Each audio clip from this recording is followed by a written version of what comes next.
Plot জালিয়াতির অভিযোগে সাবেক প্রধান বিচারপতি এবিএম খায়রুল হক ও রাজুকের সাবেক চেয়ারম্যান সহ ৮ জনের বিরুদ্ধে মামলা করেছে দুর্নীতি দমন কমিশন দুদক।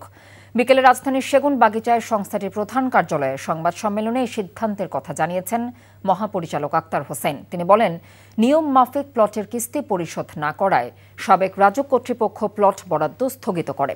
পরে আওয়ামী লীগ সরকার ক্ষমতায় এলে খায়রুল হক পুনরায় প্লটটি পুনরুদ্ধারে তৎপরতা শুরু করে। প্রভাব খাটিয়ে ৫ লাখ টাকা ঘুষ দিয়েই আবারও নিজের নামে করিয়ে নেন।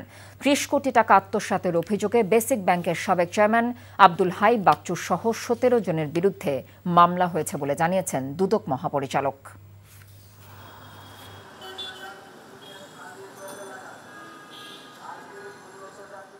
প্রধান বিচারপতি হিসেবে দায়িত্ব পালনকালে স্বীয় ক্ষমতার অপব্যবহার করে আইনসম্মত পারিশ্রমিক না হওয়া সত্ত্বেও জেনে শুনে সজ্ঞানে পরস্পর যোগসাজশে নিজেরা লাভবান হয়ে ও অন্যকে লাভবান করার অসৎ উদ্দেশ্যে অপরাধজনক বিশ্বাসভঙ্গ এবং বেআইনি অনুগ্রহ প্রদর্শনের দ্বারা লাভবান হওয়ার অপরাধ অনুসন্ধানকালে প্রমাণিত হয়েছে।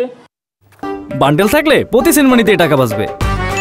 বিকাশ সেনমানি বান্ডেল কিনে জিতুন প্রতি লেনদেনে।